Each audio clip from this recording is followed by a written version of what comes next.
Hello everyone, this is Gita and welcome you all to my channel. আজকের এই ক্লাসটা সম্পূর্ণ ইংলিশ স্পিকিং এর উপরে। আমি গ্রামার নিয়ে আলোচনা করব না, কিন্তু দেখুন ইংলিশ হচ্ছে এমন একটা ল্যাঙ্গুয়েজ যেখানে যেহেতু আমরা বাঙালি, তো ইংরেজি শিখতে গেলে একটু আর একটু ইংরেজি গ্রামারের সাহায্য তো নিতেই হবে। এই জন্য আমি তোমাদেরকে জাস্ট ক্লাসের শুরুতে একটা ওয়ার্ড বলবো, আর সেটা হচ্ছে উইল। আচ্ছা, এই যে উইল শব্দটা, এটা তোমরা এর আগে কোথায় পেয়েছো বলো? উইল শব্দটা আমরা ফিউচার টেন্সে পেয়েছি কি হিসাবে? একটা অক্সিলারি ভার্ব বা হেল্পিং ভার্ব হিসাবে পেয়েছি, ঠিক আছে? আর আমরা জানি এই উইল শব্দটার পাস্ট ফর্ম হচ্ছে উড। ওকে, তো আমরা এতটুকু জানি যে উইল শব্দটার পাস্ট ফর্ম হচ্ছে উড, কিন্তু এই উড শব্দটা শুধুমাত্র পাস্ট ফর্ম হিসেবে নয়, উড এই শব্দটাকে, এই মডেল অক্সিলারি ভার্বটাকে আমরা কিন্তু বিভিন্ন রকম করে ব্যবহার করতে পারি। যেমন দেখো, আমি এখানে কয়েকটা সেন্টেন্স লিখে রেখেছি, এখানে প্রত্যেকটা সেন্টেন্সে আমি কোথাও না কোথাও কিন্তু উডের ব্যবহার করব। Got it? সবচেয়ে প্রথমে যে সেন্টেন্সটা রয়েছে দেখো, সে প্রতিদিন পুকুরে স্নান করত। সেটা কি? সে প্রতিদিন পুকুরে স্নান করত, হয়তো তার অতীতের কোন একটা অভ্যাস ছিল যে সে প্রতিদিন পুকুরে স্নান করত। তো দেখো, সে স্নান করত, প্রথমে আমি এতটুকু বলি, সে স্নান করত। অতীতে যখন কোন একটা কাজ কেউ করত, সেটা তার অভ্যাস ছিল বা সেই কাজটা সে প্রত্যেক দিনই করত, তখন আমরা উড এর ব্যবহার করতে পারি। He would bathe. আচ্ছা, সে স্নান করত, কোথায় করত? পুকুরে। তাহলে কি হবে? ইন দা পন্ড। ঠিক আছে? সে কবে করত? প্রতিদিন করত, তাহলে হবে এভরিডে। ওকে, এবার পুরো সেন্টেন্সটাকে দেখো, he would bathe in the pond everyday. সে প্রত্যেক দিন পুকুরে স্নান করত। এখানে আমরা এই উড শব্দটিকে একটা অভ্যাস, অর্থাৎ অতীতের কোনো অভ্যাস বোঝাতে এখানে কিন্তু আমরা উড শব্দটির ব্যবহার করেছি। এখানে তোমরা এই যে আমি অভ্যাস বললাম, এই অভ্যাস শব্দটাকে মনে রাখবে যে অতীতের কোনো অভ্যাসের কথা বলতে আমরা কিন্তু উডের ব্যবহার করতে পারি। ওকে, এবার পরেরটা দেখো, আমি তার বাড়ি দেখতে চাই। আমার মনের ইচ্ছা যে আমি তার বাড়ি দেখতে চাই। এখানে সেন্টেন্সটা কি হবে? I would like to see his house. এখানে একটা জিনিস লক্ষ্য করো, আমি তার বাড়ি দেখতে চাই মানে কি? এখানে আমি আমার একটা ইচ্ছা কিংবা উইশ প্রকাশ করছি।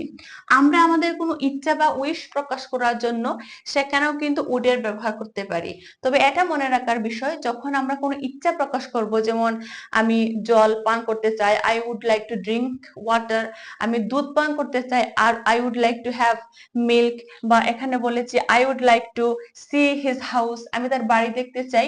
যখন তুমি ইচ্ছা প্রকাশ করবে, তখন উডের সঙ্গে লাইক শব্দটা কিন্তু অবশ্যই লিখতে ভুলবে না। ঠিক আছে? ইচ্ছা প্রকাশ করে এরকম কোন সেন্টেন্স হলে উডের সঙ্গে আমরা লাইক অবশ্যই বলবো, সেটা মনে রাখবে। তো এই সেন্টেন্স, এখানে কিন্তু উডের ব্যবহার উইলের, আগে বলেছিলাম উইলের পাস্ট ফর্ম হিসেবে উডের ব্যবহার করা হয়। তো এই সেন্টেন্সটার মধ্যে উডের ব্যবহার কিন্তু মোটেও পাস্ট ফর্ম, উইলের পাস্ট ফর্ম উড এই হিসেবে ব্যবহার হয়নি। ঠিক আছে? এখানে একটা মডেল অক্সিলারি ভার্ব হিসেবে ব্যবহার হয়েছে। তারপরে দেখো, তোমার সঙ্গে কেউ একমত হবে না। আচ্ছা, এখানে আমি কি বুঝাচ্ছি বলতো? এখানে আমি একটা নিশ্চয়তা, নিশ্চয়তা বা আরো সুন্দর করে বলতে পারি দৃঢ়তা। আমি কোন একটা কাজ, কোন একটা কথা আমি নিশ্চিত করে বলছি, আমি দৃঢ়তার সঙ্গে, কনফিডেন্সের সঙ্গে বলছি, এরকম বুঝালো আমরা উডের ব্যবহার করব। যেমন, তোমার সঙ্গে কেউ একমত হবে না। কেউ, কেউ এর ইংলিশ কি বলতো? কোনো ব্যক্তির কথা, তো এই জন্য কেউ এর ইংলিশ হবে নোবডি। কি হবে না? একমত হবে না। তাহলে নোবডি উড এগ্রি। এগ্রি মানে কি? রাজি হওয়া বা একমত হওয়া। তোমার সঙ্গে কেউ রাজি হবে না, নোবডি উড এগ্রি। কার সঙ্গে? তোমার সঙ্গে। ইংলিশটা হবে উইথ ইউ। দেখো আবার পুরো সেন্টেন্সটা, nobody would agree with you।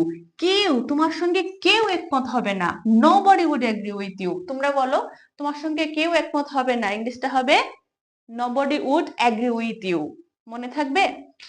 দেখো পরেরটা, তুমি কি কফি পছন্দ করো?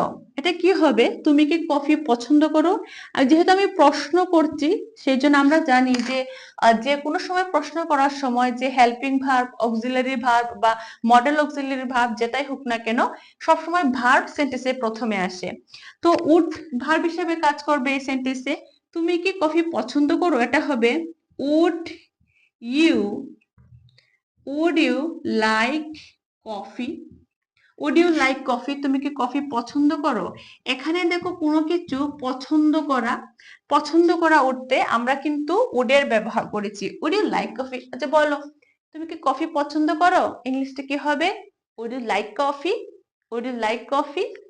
ওকে, এবার আরেকটা জিনিস দেখো, আমাকে এক কাপ চা দেবে? দেখো, যখন কাউকে তুমি খুবই পোলাইটলি কোনো অনুরোধ করবে, নম্রতা, ভদ্রতা এগুলি তুমি দেখাবে, তখন ওই ধরনের সেন্টেন্সে আমরা কিন্তু উডের ব্যবহার করব। যেমন, আমাকে এক কাপ চা দেবে? আচ্ছা, এটার ইংলিশে আমরা অনেক রকম করে বলতে পারি। আমাকে এক কাপ চা দেবে, এটা আমি বলতে পারি would you would you get me a cup of tea? তো তুমি বলতে পারো যে would you get me cup of tea. এখানে এই যে গেট এর জায়গায় তুমি অন্যরকমও বলতে পারো। উড ইউ বলতে পারো would you mind would you mind getting would you mind getting me cup of tea? আমরা অনেক সময় বলি না যে যদি কিছু মনে না করো, আমাকে এক কাপ দুধ এনে দেবে, এক কাপ চা এনে দেবে? যদি কিছু মনে না করো, আমাকে এক গ্লাস জল এনে দেবে? ঠিক আছে। আরেকটা সেন্টেন্স দেখো, আমি যদি কঠোর পরিশ্রম, আচ্ছা এটা কমপ্লিট করিনি, আমি যদি কঠোর পরিশ্রম করতাম, এটা হবে আমি পাস করতাম পাস করতাম। আচ্ছা, নিচের এই জায়গাটা কি দেখা যাচ্ছে? না হলে তো সেন্টেন্স লিখে লাভ নেই। হ্যাঁ, দেখা যাচ্ছে। তাহলে আমি আচ্ছা, আমি যদি কঠোর পরিশ্রম করতাম কি হবে বলতো? If I had if I had worked hard. Worked hard মানে কি? কঠোর পরিশ্রম করা। হ্যাঁ, তো আমি যদি কঠোর পরিশ্রম করতাম, if I had worked hard, কি করতাম? আমি পাস করতাম। I would have first. দেখো, মনোযোগ দিয়ে লক্ষ্য করো, আমি যদি কঠোর পরিশ্রম করতাম, if I had worked hard, আমি পাস করতাম, আই উড হ্যাভ পাস্ট। আমি পাস করতাম, আই উড হ্যাভ পাস্ট। আবার বলো, আমি যদি কঠোর পরিশ্রম করতাম, ইংলিশটা হবে if I had worked hard if I had worked hard, আমি পাস করতাম, আই উড হ্যাভ ফার্স্ট। ওকে, তো আজকের এই ক্লাসে আমি তোমাদেরকে উডের যে কয়টা ব্যবহার দেখিয়েছি, আশা করি তোমরা খুবই ইজিলি বুঝে নিয়েছো। যদি ক্লাসটা তোমাদের উপকারে আসে, অবশ্যই একটা লাইক করবে। যদি চ্যানেলে প্রথমবার হয়ে থাকো, now subscribe my channel to get more information from my channel. Thank you and very much.